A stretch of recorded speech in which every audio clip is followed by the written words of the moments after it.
Hello there, and welcome to our 10 Minutes With series. I'm delighted to be joined here by Elspeth Rothwell, who is the CEO in the UK of Vested. And this is quite a cathartic moment for us at the FSB because Elspeth won the FSB London Startup Business of the Year Award exactly 1 year ago today, March 12th, 2020. Unfortunately, Elspeth and the team couldn't be with us on that particular day, but it's just great to be able to finally catch up with you, and hopefully you got and you received the award, and hopefully you've here we go. Well, wonderful, there it is. So you finally got your hands on it. It's finally taken a while, thank you. We finally got it to you, which is wonderful. So from my side, it's a case of, what did it feel first and foremost to win the award?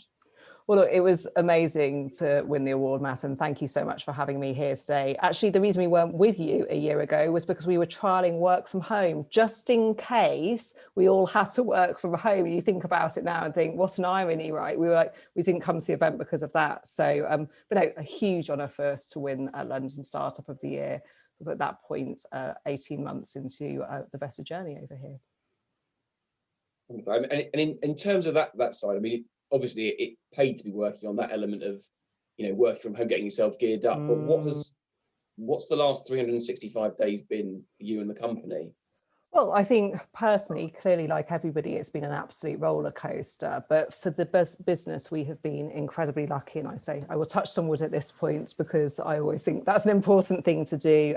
We've had an amazing year. We've actually grown by 42% in the last year. We've onboarded amazing clients. We've hired lots of new people. So despite the adversity around us, and certainly when I was thinking March, April time about what the world would be like, I wasn't anticipating being able to sit here at this point and just say, actually, we smashed all of our targets last year, and we've started this year in a stronger position than ever before. So we have been very lucky, and I'm just very blessed to have an amazing team around me, frankly, who have worked together, come together, and really built and supported each other through clearly what's been very tough times for people individually.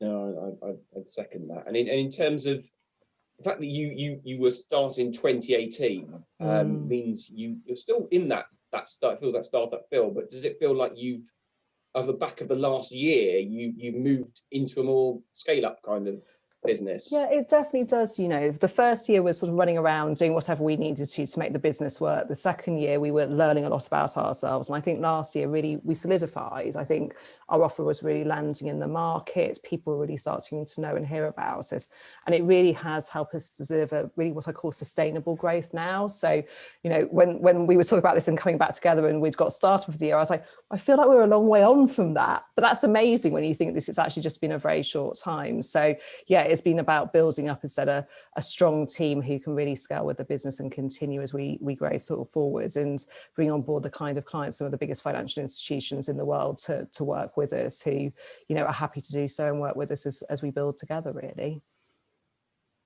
And as a business leader, what skills would you say you've learned about yourself in the last 365 days? I mean, it's hard for anyone, but when you're running a company and you've got a team underneath you and you're trying to manage them at the same time, how do you stay focused and keep the business growing at a time when the challenges are mounting on a day-to-day basis? So it's a really, really good question. I think for everyone, it's been a year of a lot of personal reflection, hasn't it, as well as a year of everything else.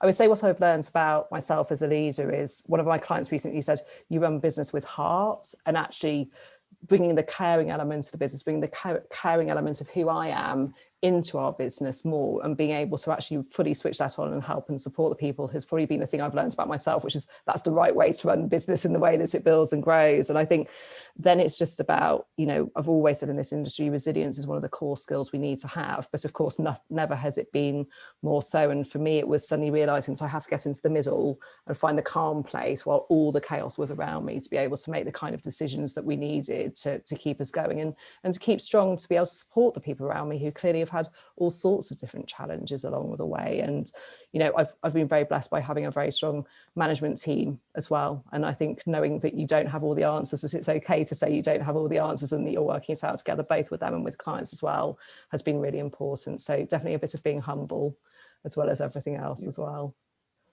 Yeah. And you're firmly in central London, in the city. Do you see yourselves coming back full time, fully resourced? What's the plan moving forward in that sense? Yeah, well, I've always been a big proponent of working from home. I'm a working mum, and so for a long time I've very much championed it, and often in an industry where people haven't, in financial services. And I think, again, we've very much looked at the change of our lives around us and said we need to embrace this. Let's make the most of it. So we've kept the office in London. The plan is to get back in, but the plan is to get back in and probably have 2 core days a week where we come together as a team, because we miss each other hugely, and we know that when we come together, the relationships and the creativity are really, really important. And also, we're a client-based business, so we need to go out and spend some time with the people we love to work with. But we also want to give people the opportunity to be able to work from home, to do the deep thinking time, to be able to see family, to see friends, to take some of the benefits out of what we've learned in the last year as well. So we're definitely going to go for a hybrid. And again, the benefit of being a young business is we can try it and see it and flex it, and we'll work it out as we go. You're not the first person to use that word hybrid. I'm hearing that a lot. It feels it's the buzzword currently, and I think that's going to be a lot for a lot of particularly central London businesses. Yes. The other thing I just wanted to ask as well, just to wrap up, was I saw there were lots of social media activity you were doing, particularly with Vested around International Women's Day. Yes. And for the FSB in particular, there's a lot of barriers for women, and particularly in the area of finance, that we continually push back on. And for us, it's a case of continuing to put that message across. But from your side of you're in this industry, the tips, what can women do? What can financial institutions do? What can we do more to be in a position that in 2-3 years' time we're not having these conversations and there is parity along the issue of particularly of accessing finance? Yeah, look, I've been very lucky through my career. I think I spent a lot of my career working for amazing, strong women. So actually I've been championed along the way, but I've also been championed by incredible men as well. And I think, our role as leaders within the financial services industry, either gender, need to be about helping and supporting each other and helping people fulfill their opportunity. I am truly hopeful that, the last year, if nothing else, has helped to drive some of that balance back through, that, there isn't going to be as much of a one person goes out to work and someone else has to stay at home and look after the children. Because I think we've all had to learn through the joys of homeschooling and everything else that, balance is where it is. So I just think that, the things that I'm most fearful of is the firms who are coming out and saying, as soon as we've all got a vaccine, nothing changes, we're back as we were.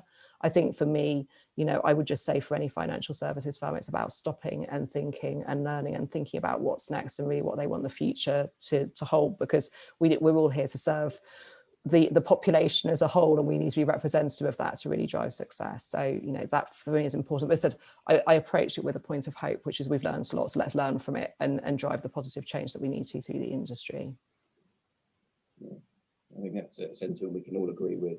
Right, Elspeth, thank you so much for that. I mean, as I say, you won the London Award, and we're still going through the process, but you are put forward for the UK Award. So hopefully, fingers crossed, you'll be successful in that. Whatever it's from a London perspective, it'll be great to see a London business winning, but best of luck for that. But thank you for your time, best to your team, and hopefully we can. I know it's taken 365 days to get that trophy to you, but hopefully we can meet up for a real coffee in real life in the future. So all the best, and thank you very much. Thank you, Matt, and thank you for all the amazing work the FSB does. It's a fantastic organisation, so well done to you as well.